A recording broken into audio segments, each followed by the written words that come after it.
Now, did you know it's National Fish and Chip Day today, and it's also Friday, of course, traditionally the day for a fish supper.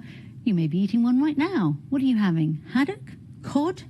Well, a study by the University of Essex says we need to change our eating habits and opt for fish that are found closer to home. One of the authors, Dr. Anna Sturrock, told me why. Historically, cod and haddock, we used to catch loads of them, the UK fishing fleets, because we had this amazing distant water fishery, lots and lots of boats. And eventually, Norway and Iceland started pushing back, and they were the famous cod wars, actually. And so nowadays we are called a net importer of seafood. And so most of the fish we eat, we import.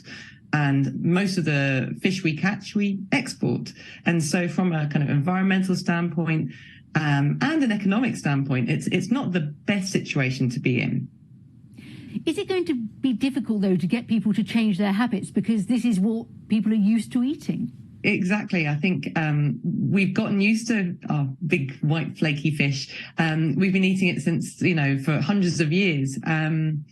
And actually what I found kind of interesting was the original bird's eye fish fingers they trialed them with herring, but then they moved on to the cod and haddock. We have never really recovered our love of the kipper. And I wonder how much of it is taste and flavour and deboning versus that kind of confidence of how to prepare them. And also, of course, there's the issue of whether we eat enough fish generally. Aren't we meant to be encouraging people to eat more?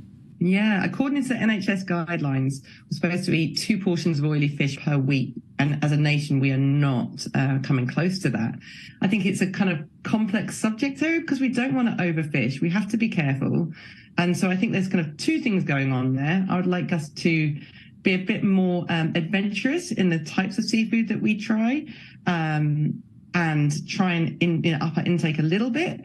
But I think we need to allow the public to find out a bit more about alternatives, because a lot of nuts and pulses, they can provide those micronutrients and omega-3s that we actually need, and all the seaweed and the algae. They've got a lot of things we need are in there. So basically it should be dinner of herring and seaweed, and then we'd all be much better off.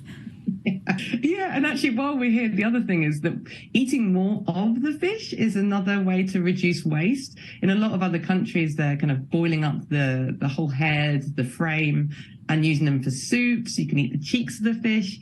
We're pretty kind of consistently just filleting them and wasting quite a lot of the body. So another way to be more efficient would be to eat more of the fish, although I don't think my kids are going to be eating eyeballs anytime soon.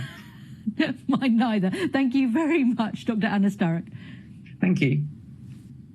Certainly not on the menu in our house. Plenty more to come in the programme.